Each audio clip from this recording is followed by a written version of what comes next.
नमस्कार, स्वागत आहे तुमच्या मराठी नोटीस बोर्ड यूट्यूब चॅनलवर. तर नगर परिषद भरतीचं आता DVचं वेळापत्रक आलेलं आहे. तेच आपण आता डिटेलमध्ये बघणार आहोत. तुमची नगर परिषद भरतीचं जे कागदपत्र तपासणी आहे, ती कुठं होणार आहे, कोणत्या ठिकाणी होणार आहे, तारीख काय असेल, वेळ काय असेल, हे सर्व आपण आता डिटेलमध्ये बघणार आहोत. त्यामुळे हा व्हिडिओ शेवटपर्यंत बघा.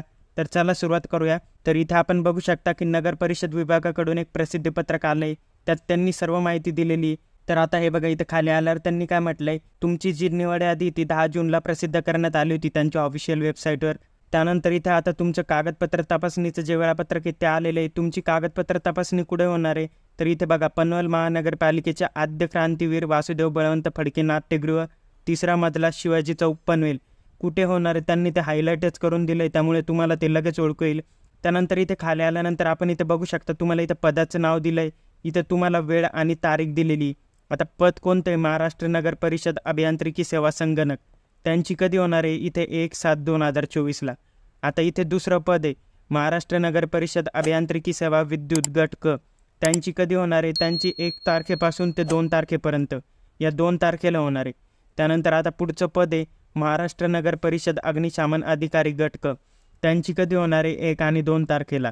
तर पुढचं चौथं पद आहे, महाराष्ट्र नगर परिषद पाणी पुरवठा जलनिस्सारण व स्वच्छता अभियांत्रिकी सेवा गट क. त्यांची कधी होणार आहे, 1, 2 आणि 3 अशा 3 दिवस होणार आहे. त्यानंतर पुढचं महाराष्ट्र नगर परिषद कर निर्धार व प्रशासकीय अधिकारी गट क. त्यांची कधी कधी होणार आहे, इथे लक्षात ठेवा या डेट, 1 तारखेला, 3 तारखेला, 4 तारखेला, 5, 8 आणि 9 अशा या डेटमध्ये त्यांची जी कागदपत्र तपासणी ती होणार आहे.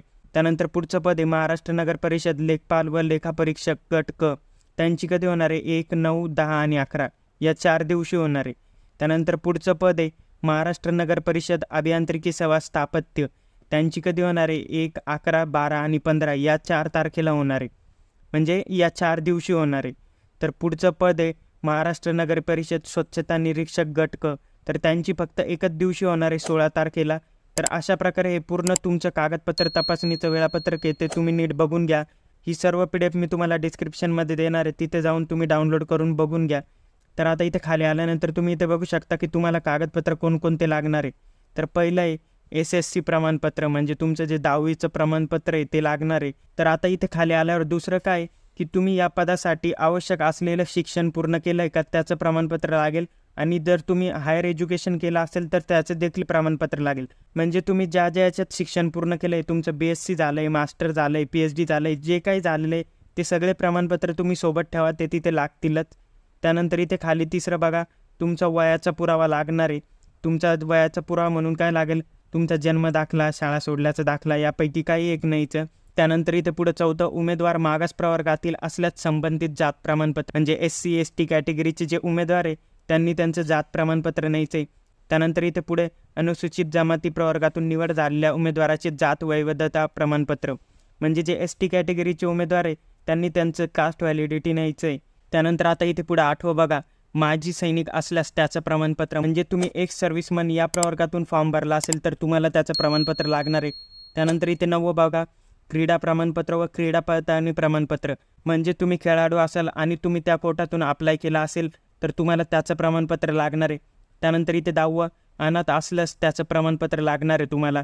त्यानंतर इथे 11वं, अंशकालीन पदवीधर पदविकाधार प्रमाणपत्र, हे देखील प्रमाणपत्र तुम्हाला लागणार आहे. हे प्रमाणपत्र ज्यांनी ज्या ज्या कोट्यातून अप्लाय केले त्यांच्यासाठीच लागणार आहे, बाकीच्यांकडे हे नसलं तरी चालणार आहे, त्यांनी उरलेले डॉक्युमेंट न्यायचे.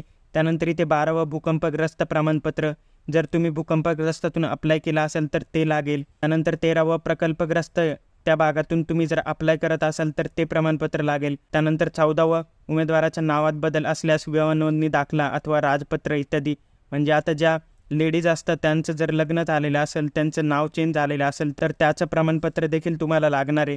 त्यानंतर पुढे 15वं, महाराष्ट्र राज्याचा अधिवास असल्यास महाराष्ट्रातील जन्म दाखला व डोमिसाईल प्रमाणपत्र, डोमिसाईल तर लागतंच, ते तुम्हाला ठेवावंच लागणार आहे. त्यानंतर 16वं, ज्या पदाकरिता अनुभव आवश्यक आहे अथवा अनुभवास प्राधान्य आहे अशा पदाकरता उमेदवाराने अनुभव नमूद केला असल्यास त्याचं प्रमाणपत्र तुम्हाला लागणार आहे. म्हणजे आता इथे काही पदांसाठी अनुभव लागतोय आणि काही पदांसाठी जर अनुभव असेल तर प्राधान्य देण्यात येईल, नसला तरी चालेल. तर अशा प्रकारे तुम्हाला ते प्रमाणपत्र देखील न्यायचं आहे. तर ही जी तुमची प्रमाणपत्राची लिस्ट होती ही तुम्ही एकदा बघून घ्या. ही तुम्हाला डिस्क्रिप्शनमध्ये देणारच आहे PDF, तिथे जाऊन तुम्ही डाउनलोड करून पूर्ण बघून घ्या तुम्हाला काय काय लागणार आहे. आणि अजून एक महत्त्वाची माहिती, इथे बघा 8, 9, 10, 11 हे जे प्रमाणपत्र आहे हे ज्यांनी त्या क्वेश्चनवर टिक केलेलं आहे त्यांनीच हे प्रमाणपत्र न्यायचं आहे. इतर उमेदवारांसाठी याची आवश्यकता नाही आहे, त्यांनी बाकीचे प्रमाणपत्र न्यायचे. त्यामुळे या प्रमाणपत्राचा तुम्ही काही विचार नका करू. जे भूकंपग्रस्त आहे, जे प्रकल्पग्रस्त आहे, ज्यांनी त्या क्वेश्चनवर टिक केली त्यांनीच हे प्रमाणपत्र न्यायचे, बाकीच्यांनी आपले नॉर्मल प्रमाणपत्र न्यायचे. त्यानंतर इथे खाली आल्यानंतर तुमच्यासाठी काही सूचना दिल्या आहेत त्या आपण बघणार आहोत.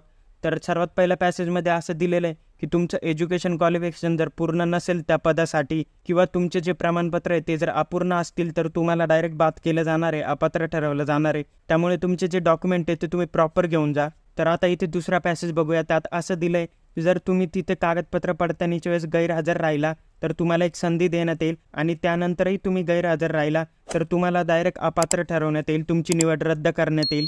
त्यानंतर इथे खाली तिसऱ्या पॅसेजमध्ये बघा, जर तुम्ही खोटे कागदपत्र दाखवले तर तुम्हाला डायरेक्ट अपात्र ठरवण्यात येईल, पुढचं काहीच बघणार नाही ते. त्यानंतर इथे चौथं, तुम्ही तिथे जाताना स्वखर्चाने जायचं आहे, त्यांच्याकडून कोणताही खर्च दिला जाणार नाही. तर अशा प्रकारे काही छोटे नियम होते, हे तुम्ही वाचून घ्यायचे. तर आता हे होतं प्रसिद्धीपत्रक आणि त्या प्रसिद्धीपत्रकात आपण वेळापत्रक पण बघितलं आणि कोणते कागदपत्र लागणार आहे ते पण बघितलं. तर आता तुम्हाला निवड सूची देखील दाखवतो. तर त्या निवड सूचीमध्ये तुमचं नाव आहे का नाही ते पण तुम्ही बघून घ्या. तर आता इथे तुमच्यासमोर निवड सूची दिसते तुम्हाला. तर ही कागदपत्र तपासणीची निवड सूची आहे. ज्यांचं यात नाव आहे त्यांनीच जायचं आहे कागदपत्र तपासणीला. तर इथे तुम्ही बघू शकता की तुमचा बैठक क्रमांक दिला आहे, त्यानंतर इथे उमेदवाराचं नाव, त्यानंतर इथे संवर्ग दिला आहे म्हणजे तुम्ही कोणत्या पदासाठी अप्लाय केलं आहे तो संवर्ग इथे दिला आहे. इथे बघा टॅक्स दिले.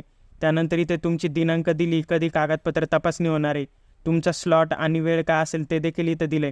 आता इथे बघा एवढे जे उमेदवार आहे त्यांची 1 तारखेला होणार आहे आणि त्यांचा स्लॉट असणार आहे 1 आणि वेळ काय असणार आहे 11 ते 1. तर या दरम्यान त्यांचं कागदपत्र तपासणी होणार आहे.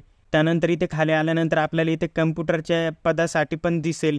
त्यानंतर इथे खाली आल्यावर ज्यांनी इलेक्ट्रिकल पदासाठी अप्लाय केले त्यांचं देखील दिसेल. अशी ही PDF देखील तुम्हाला मी डिस्क्रिप्शनमध्ये देणार आहे, तिथे जाऊन तुम्ही ती बघून घ्या. तर आता पुढचं तुम्हाला एक फॉर्म आहे, तो फॉर्म भरायचा आहे आणि मग तुम्ही जायचं आहे. तर तो फॉर्म देखील तुम्हाला दाखवतो. अशा प्रकारे तुम्हाला एक फॉर्म लागणार आहे. हा फॉर्म देखील मी तुम्हाला डिस्क्रिप्शनमध्ये देणार आहे, तिथून तुम्ही तो डाउनलोड करून घ्या, त्याची प्रिंट काढा, हा फॉर्म तुम्ही भरून घ्या आणि जाताना हा फॉर्म सोबत घेऊन जा आणि त्याला डॉक्युमेंट अटॅच करून न्या. तर तुम्हाला ओरिजिनल डॉक्युमेंट पण न्यायचे आणि झेरॉक्सचे 2-2 सेट पण न्यायचे अटेस्टेड करून. तर अशा प्रकारे ही संपूर्ण माहिती होती तुमची कागदपत्र तपासणी कशी होणार आहे, काय होणार आहे. तर हा व्हिडिओ जर तुम्हाला इन्फॉर्मेटिव्ह वाटला असेल तर व्हिडिओला लाईक नक्की करा आणि ज्यांचं या लिस्टमध्ये नाव आहे त्यांच्यापर्यंत हा व्हिडिओ नक्की पोचवा, म्हणजे त्यांना समजून जाईल काय काय करायचं आहे, काय काय नाही. आणि जर या व्हिडिओबद्दल तुमची काही क्युरी असेल किंवा काही शंका असेल तर ती तुम्ही कमेंट करून नक्की सांगा.